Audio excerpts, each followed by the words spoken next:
Okay, so what do they say a good sustainable daily remote working routine should look like? So we've looked at all of the literature and the theories and examples from organisations elsewhere who've been doing this for many years. And we've pulled together sort of some practical aspects of a day that you could consider to building in to how you work so that you can make remote working sustainable. If we start with a ready to work routine, so for many of us for decades, it involves some kind of commute to the office. And actually, we still need that routine to put in place to signal that you're work ready to yourself, to your colleagues, to your housemates or family members who live in the house with you.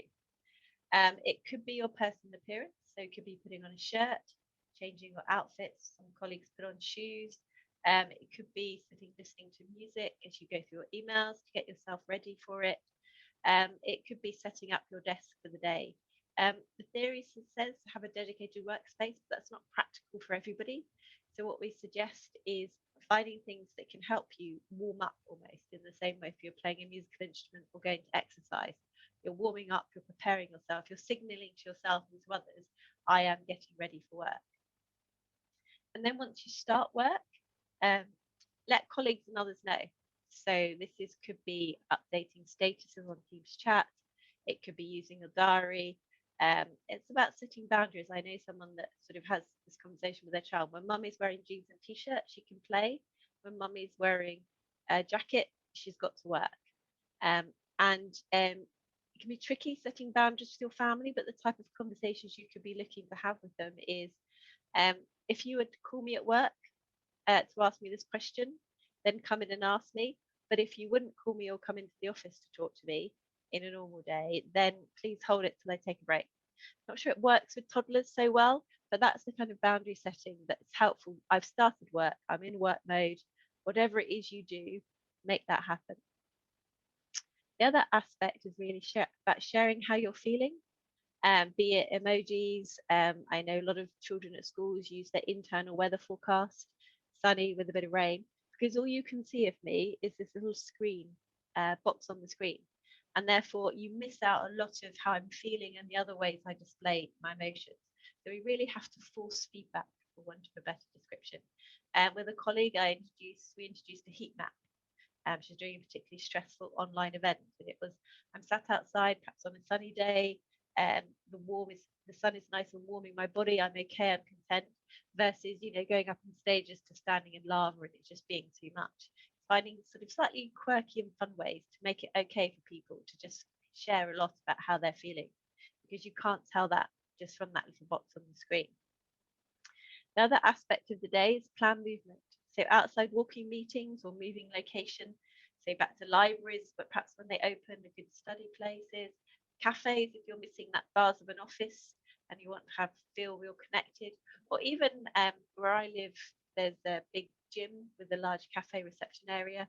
A lot of people work from there. No excuse not to get your workout in.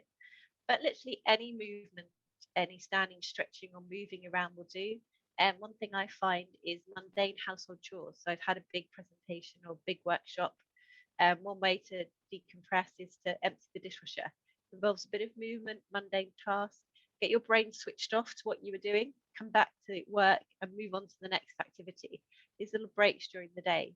Some people set computer reminders, but for others, it's their watch will tell them or use their diary.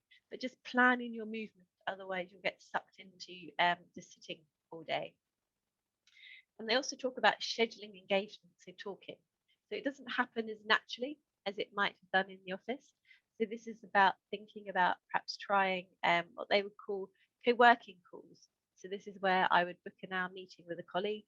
We'd start it on the video conference. We'd get chatting. We'd say hello, a few hellos. I would say this is the task I'm going to achieve now. Put ourselves on mute, set a timer of 50 minutes, get your work done. When the timer goes off, end the call with a bit of, oh yes, I achieved this, or I'm really pleased, it was really difficult or really enjoyable. Great to see you, and close down the video call. That just means you're not alone. There's somebody there if you did need to chat or you did need to engage. But also saying I'm doing this task is really good for delivering it. You've made that verbal commitment. Also, virtual teas and coffees. So You won't bump into people in the kitchen in the same way when you're working from home. But that doesn't mean if you've not had a couple of meetings back to back, you can't agree. Why don't we just, take our headsets, head to the kitchen, make a cup of tea, coffee, as you might do bumping into somebody going towards the meeting room, and scheduling them in. Good casual conversations. You can sit down, check in with people quite nicely.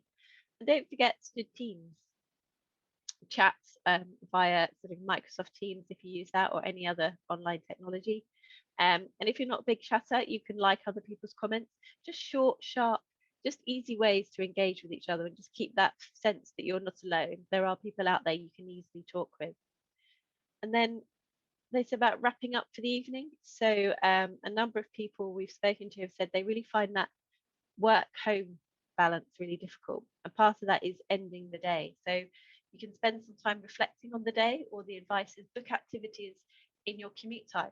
So in the same way, I've got to leave work at 5 because I've got to get home for X, book something in that normal commute time for yourself, and do it. So walk with a friend, going out when life opens up again, all those things, activities, and find a way to symbolize the end of a day. A number of people I know change into shorts and t-shirts, and maybe put a candle on, play some music, whatever it is that you're just symbolizing. This is the end of the day. Packing up and away, closing the door.